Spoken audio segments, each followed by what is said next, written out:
Ria, I have something important to discuss with you. What is it? It's important. What time are you coming home tonight? I'm out now, so I don't think I'll be home until very late. Can we speak tomorrow? Where are you and what are you doing? I'd like you to come home as soon as possible so that we can talk. It's really important that we talk tonight. But I told you I'm out. Can't this wait? Or better yet, can you speak to Kevin about it? By the way, are you at the house right now? I am. I'll be waiting for you at my parents' house. I want you to come home as soon as possible. Where's Kevin today? He's still at work and hasn't come home yet. Where are you now? Do I have to tell you that? I don't think that's something that I need to share with you. Where you go is not my business, but if it's not that important, I'd like you to prioritize family today. I'd like you to come home right away. What's going on? If it's so urgent, can't you just tell me now? Fine, I'll ask you over chat. What did you do with my father's bank book? Huh? What bank book are you talking about? You know what I'm talking about, right? The fact that you're lying about it means that you're guilty. I was shocked to find out what you did, and used all of his money without asking for permission. I have no idea what you're talking about. You're being ludicrous. Can you ask Kevin about it? Don't involve Kevin. We know that you did it on your own. If you're not going to confess, we could just report it to the police. Is that a threat? Why are you making such a big deal about a lost bank book? Your father has gone senile and he probably lost his bank book. I'm sure of it. I'm sure he's not even looking for it.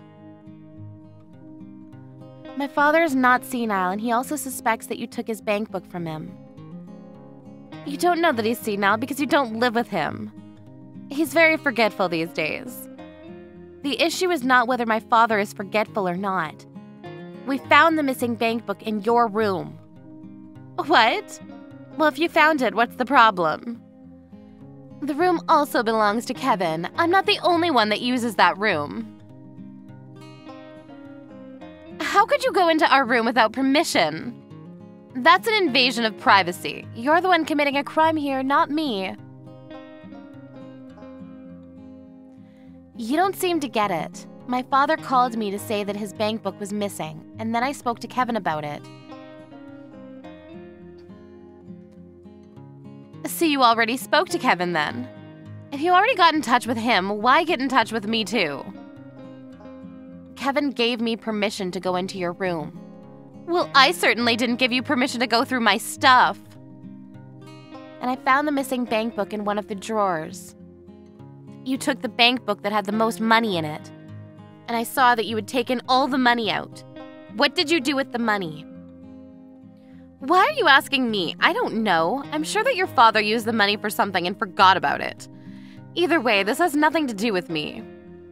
I see. If that's how you're going to play it. My father is clearly in distress because of what you did to him. You used up all the money that he had saved for his post-retirement. How many times do I have to tell you? It wasn't me. Don't blame me. You don't have any proof. You need to calm down. I think you're the one that needs to calm down. The way you write your chats isn't a style that is used by most people in their 30s. You need to grow up a little. My friends tell me that I sound young for my age. I'm sure that they're complimenting me. I don't think they're complimenting you. You committed a crime. Even if you're married to my brother, it's a crime if you take a family member's money without their consent. Why do you think I did it? It wasn't me. Who else could it be? This is serious. You committed a crime. I went to the bank with my father. They told us that a woman had come into the bank several times with my father's bank seal and taken out money from the account. They showed me that person's signature and it was your name on the papers. Oh, so you know then. I didn't think the bank would show the signed papers to anyone. Don't they know what client confidentiality means? Well, the account belongs to my father, so I think he has every right to know who took money from his account. What did you use the money for? Why do I need to tell you that? Your father lives on his own, and it's not like he needed the money for anything. He doesn't have to provide for your mother anymore, and Kevin pays some money to your father as rent. So he won't miss any of the money that I spent. It's not like he can take the money with him when he dies. I was just helping him to make good use of his money. You're not making any sense to me. What I mean is there's no point in having all this money if you're not going to use it. Your father should be thanking me for using his money. I really don't understand your logic. It makes no sense to me. You committed a serious crime and I'm going to report it to the police.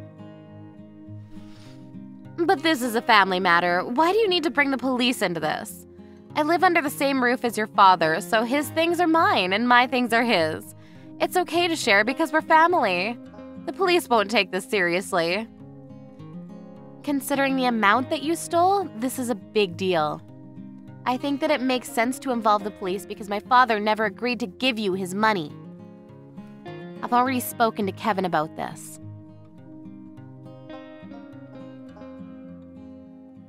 Well, I'm sure that Kevin can pay back your father from his salary. It's not a big deal. I don't work, so I can't pay back the money even if I wanted to. Is this a joke to you? Do you think that this is funny?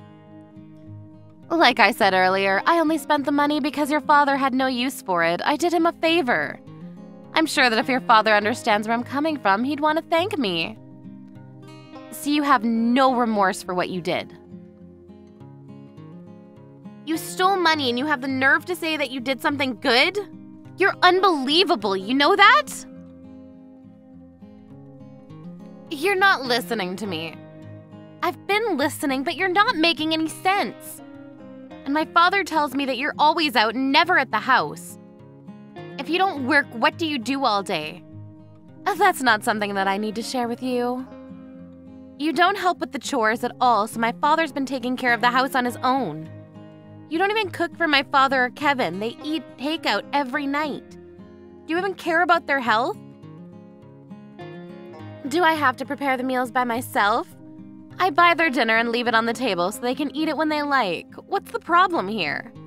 I had no idea that you and your father were saying mean things about me behind my back. I'm very hurt. I know that you're at the casino right now. What? I know that you have a gambling addiction. Kevin told me about it, and he also told me that you promised that you'd stop gambling when you guys got engaged.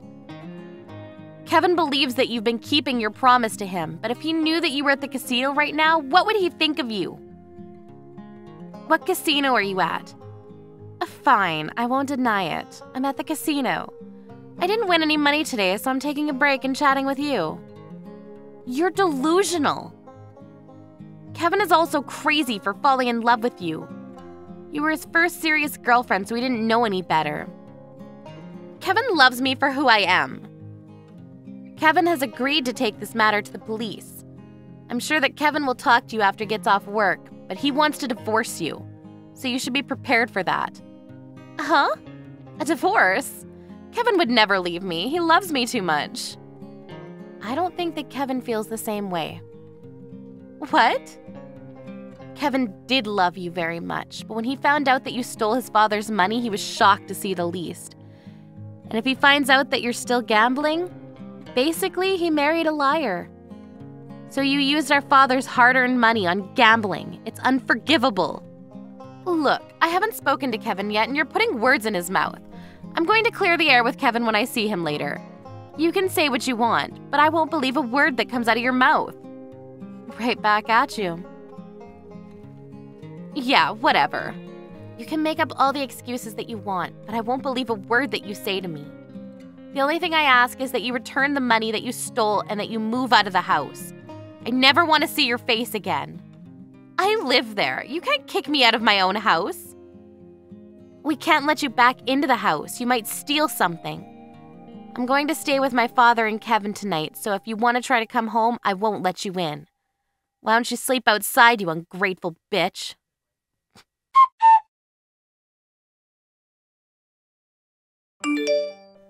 Rhea came home from the casino, but her sister-in-law, Ariel, wouldn't let her into the house. She was taken to the police station after Ariel called the police on her. Kevin apologized to his father for what his wife had done. After a family discussion, Kevin decided to divorce Rhea and report the stealing of his father's money to the police. Rhea didn't have a place to live, a job, or any savings, so she was desperate to get Kevin to forgive her and take her back. But Kevin no longer wanted anything to do with her and shut her out completely. It seems that a difficult future lies ahead for Rhea.